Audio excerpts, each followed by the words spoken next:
Will be the turn of the century. Today we will find out. We're doing questions from Perks of Being a Wallflower. Have you ever heard of the book or seen the movie? I've heard of it. Okay, it's about basically this kid named Charlie, and he just writes letters to his friends about his freshman experience, just watching people do drugs and just finding himself as a teenager. I love that book! Are you kidding me? Yeah. I have heard of the book. Have you read it? I have not read it. Have you seen the movie? I haven't, but it's on my list. Okay. Well, basically it's about this kid named Charlie, and he writes letters to his friends about his freshman year of high school and just experiencing things, teenage things. Right. Yeah.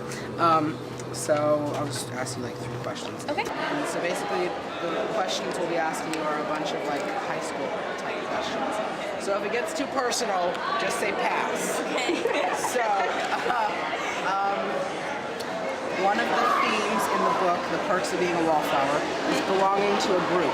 When you were in high school, did you ever notice different high school cliques? If so, what clique do you think you fit into? I don't know, I guess like the weirdos. Oh, there were totally cliques. There was like the sports clique, the one that plays all the sports. I came from a really small school though, so there weren't like a whole bunch, but and then there were the ones that were in band and choir, you know, like the band geeks, I guess you might say. And then there were like the nerds or the geeks who played hacky sack and everything. And I kind of fit into the band and the hacky sack geeks group, so. What'd you? Well, there's like, I mean, I guess you can tell that like, there's the nerds, and then the popular, and then the jocks, and you can tell them from each other, but mostly everybody just, you know, talks to each other.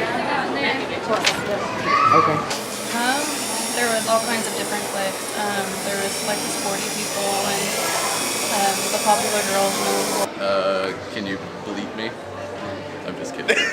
Yeah. High school is old. The ultimate clique. Cesspool. No, we were what? The weird kids. We're in the middle, somewhere in the middle. Yeah. Girls really liked us, but the guys did not. The guys wanted to be it. No, they wanted to beat us they up. hated us for being who we were. Called us Why? derogatory names. Why? Yeah. Of our clothing. Still one of the greatest mysteries of life. I have no idea why never someone know. could hate someone for just being who they are. I feel like when I was in high school, I lied a lot and I put on a fake facade to make me fit in with certain people. Themes in the book, The Perks of Being a Wallflower, is belonging to a group. When you were in high school, did you ever notice different high school cliques? If so, what clique do you think you fit into? Okay. Charlie is often pushed to try multiple things in high school. When you were in high school, were you ever peer pressured into trying things you didn't want to try? If so, do you regret any of these things?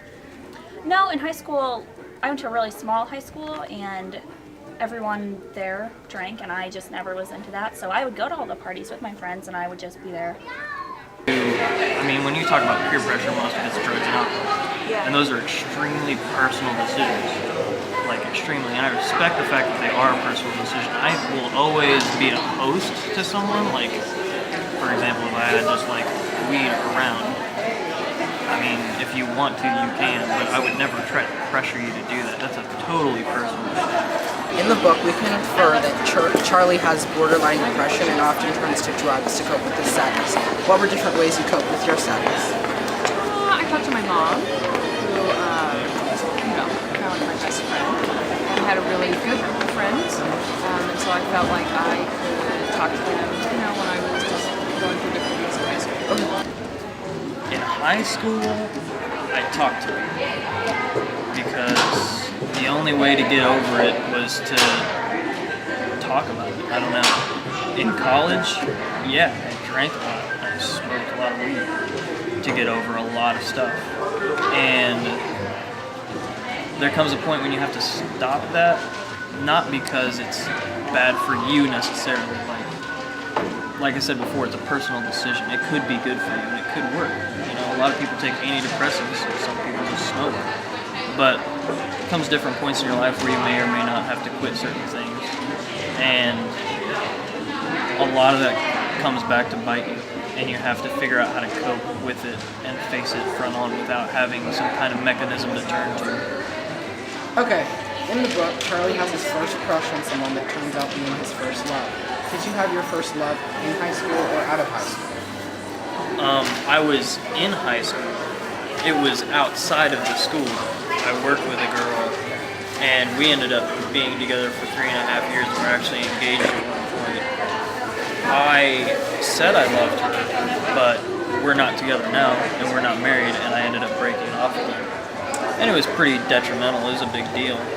But, you know, I don't know. I don't think anybody should be pressured to love anybody. I don't think people should try to look for it. I think people should try to focus on now and focus on the now relationship. And I actually think that a lot of the perks of being a wallflower, what it did is it put a lot of emphasis on now. So, one of the first questions, in the book, Charlie has a pretty normal family with a mom and a dad and 2 siblings. However, there are times when Charlie, his parents, or his siblings don't always see eye to eye. Would you say this is close to the same type of relationship you had with your parents/siblings in high school? If not, why not? No, I see pretty eye to eye with my parents. I get along with them very well. My sister, on the other hand, she's 18. She is the complete opposite. I actually was really rebellious when I was a teenager, and I went through that phase that a lot of teens go through where you just like hate your parents.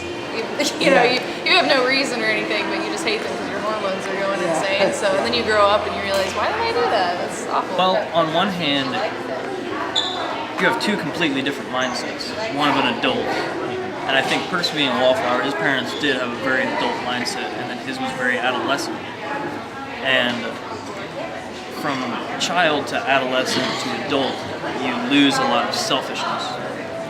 So the younger you are, the more selfish you will be, in maturity at least. And last but not least, what do you think a wallflower is, if you have to describe someone? A wallflower probably is someone who's more personal, kind of keeps to themselves, not really too much outgoing. Wallflower as in a person? What's a wallflower? It's something you plug into your wall.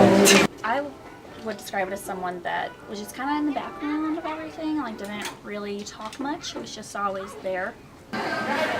Wallflowers are someone who has a much better time analyzing the world around them than being a participant. They like to people watch, and they like to observe people and listen to them, and not just listen to what they're saying, but think about what it means. They always ask why people say certain things, why people think certain ways. And they're definitely introverted. Hearing that, do you think you were a wallflower, or? I kind of, through my life, I've kind of floated in between being an extrovert and an introvert. I was probably more introverted in high school, but still social. Yeah. But introverted in that I needed to kind of be with myself to recharge my batteries. Yep. High school, maybe. Okay. Yeah.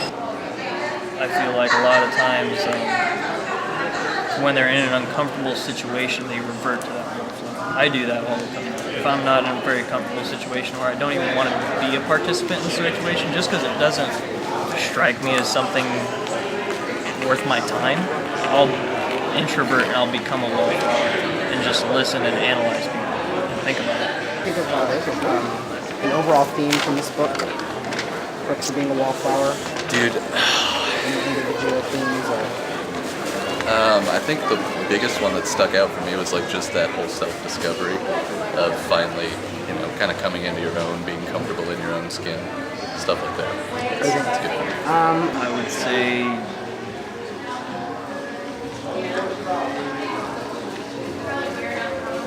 don't underestimate the power of now, because we're young, and a lot of that book is youth, and you have to live in your youth, and you have to enjoy it, because before you know it, it's gone. Before you know it, you're not going to be able to make the dumb decisions that you're able to now, and you learn from it. And you know, never judge anybody on what they've done, judge on what they're doing, because now is more important. And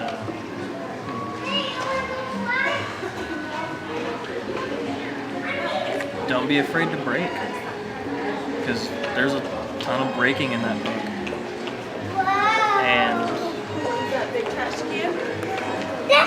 You're either gonna break what you are now and turn into something different, or you're gonna solidify what you are now. And it's much better to change than to wait until you can.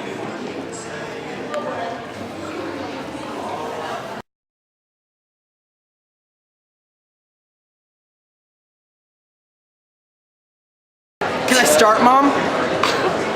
Okay, thanks. Oh, no, Bobby, I was just walking around the store looking for cute clothes to buy. Do you mind if we videotape you for this? What school is it for? Ozark High School. It's for an English project. What is this? No, they're really gross.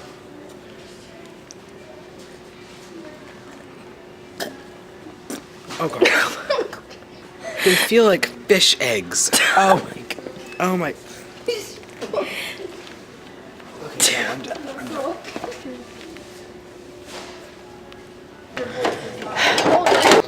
Mom, when is my voice gonna get better?